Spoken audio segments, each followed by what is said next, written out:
ये फ्रेंड आज सीखते हैं कि इलेक्ट्रिकल इंजीनियर या ईएलवी इंजीनियर का कंस्ट्रक्शन फील्ड में जॉब रिस्पॉन्सिबिलिटी क्या होता है। अगर आप एक इलेक्ट्रिकल इंजीनियर हैं या ईएलवी इंजीनियर है, जॉब सर्च कर रहे हैं या फ्रेशर हैं, जॉब के लिए प्रिपरेशन कर रहे हैं, तो आपको ये सीवी में इस तरह से आपको रिफ्लेक्ट करना बहुत ज़रूरी है कि क्या क्या आपको रिस्पॉन्सिबिलिटी है, आप क्या क्या काम कर सकते हैं, क्या क्या काम करा सकते हैं।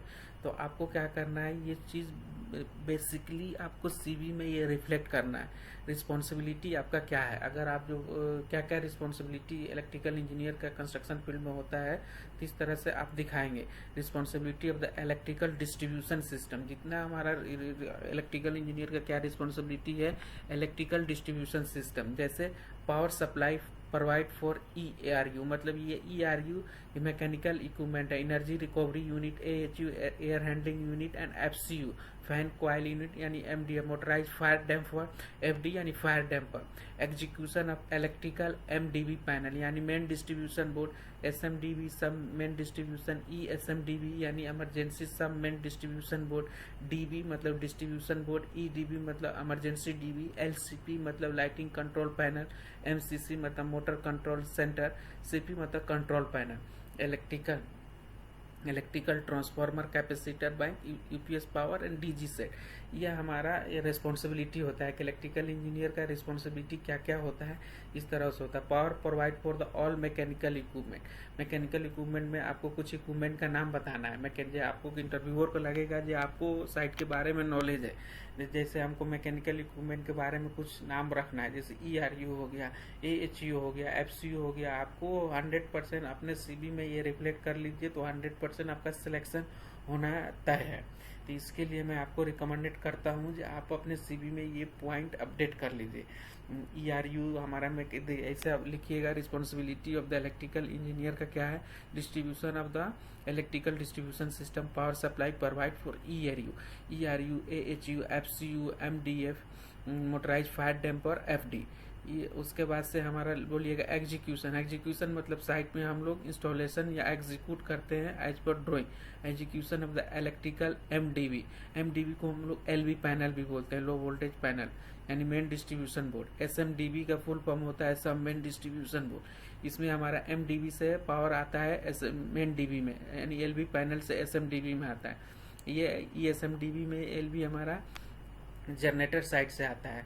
DB हमारा कहाँ से आता है, SMDB से DB में पावर आता है। ESMDB से हमारा इमरजेंसी DB में पावर आता है।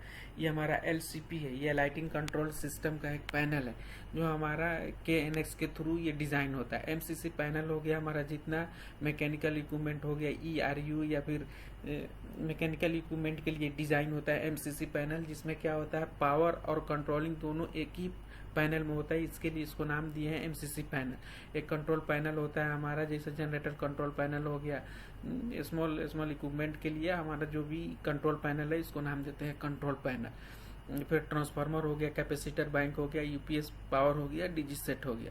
फिर नेक्स्ट स्टेप आपको डालना है execution of the normal light.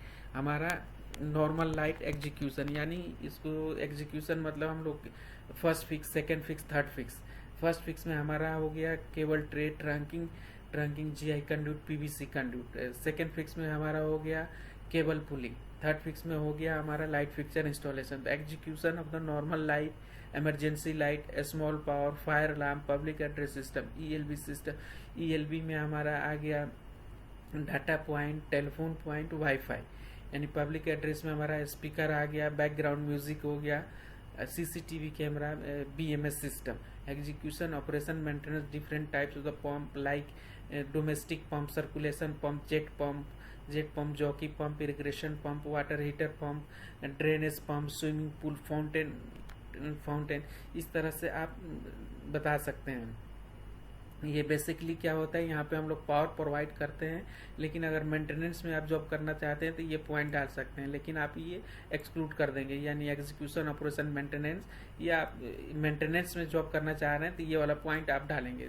जितना ये पॉइंट है execution operation maintenance different types of pump like domestic pump, circulation pump, jet pump, jockey pump, irrigation pump, water heater pump, drainage pump, swimming pool, fountain, fountain take care, chlorine and pH level, maintain CCTV, fire alarm, BMS system operation and maintenance of the LCP panel including plumbing work.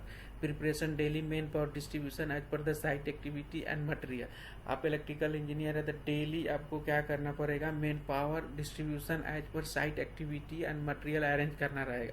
जैसे site में हमारा कौन सा work priority, आप meeting में आपको every week का target देना रहता है, तो उस हिसाब से आपको मेन पावर यानी मेन पावर मतलब टेक्नीशियन इलेक्ट्रिशियन को आपको कैसे डिस्ट्रीब्यूट करना है। शेड्यूल, अब नेक्स्ट स्टेप में आप डालिएगा schedule the work in accordance to the priority timely deadline. जैसे क्लाइंट आपको बोला है ये 15 दिन में कंप्लीट होना है जितना हमारा लाइट इंस्टॉलेशन है, तो उस तरह से अकॉर्डिंग द प्रायोरिटी टाइमलाइन आपको फॉलो करना है। नेक्स्ट पॉइंट में आप लोग डाल सकते हैं, नेक्स्ट पॉइंट में selection of the isolator as per the mechanical equipment load. हम लोग आइसोलेटर का सिलेक्शन करते हैं as per the mechanical equipment, small power wiring, normal lighting system, emergency light system wiring, यानी इस तरह का जॉब रिस्पॉन्सिबिलिटी आपका वायरिंग है, small power, normal power and emergency power system का।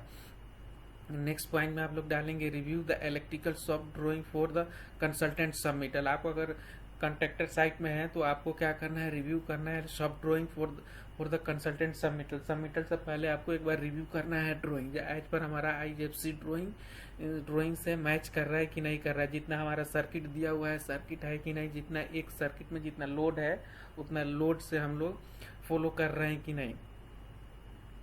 Submit and coordination to the design team and any discrepancy, यानी कुछ भी हमारा एज पर रिक्वायरमेंट है कि नहीं, एज पर हमारा प्रोजेक्ट रिक्वायरमेंट है कि नहीं। Monitoring the regular work progress the report toward the meeting and project deliver. हमारा मॉनिटरिंग रेगुलर वर्क प्रोग्रेस, हमारा साइड में रेगुलर कितना काम हो रहा है, कितना आउटपुट आ रहा है, उसको मॉनिटरिंग करना। Prepare the technical documents monthly report and sure the MEP the work comply with the specification. हमारा क्या करना, prepare the technical documents monthly, जैसे हमारा मंथली प्रोग्रेस रिपोर्ट बनाते हैं या फिर उसको कंप्लायंस विद द स्पेसिफिकेशन मतलब हमारा प्रोजेक्ट बनता है, उसमें क्या होता है एक प्रोजेक्ट स्पेसिफिकेशन होता है, इस स्टैंडर्ड से हमारा काम होगा तो उस हिसाब से हमारा काम हो रहा है कि नहीं। तो इस तरह से हमारा ये इतना पॉइंट आप डालते हैं ये अपने CV में, तो ये आपका CV का वेटेज बढ़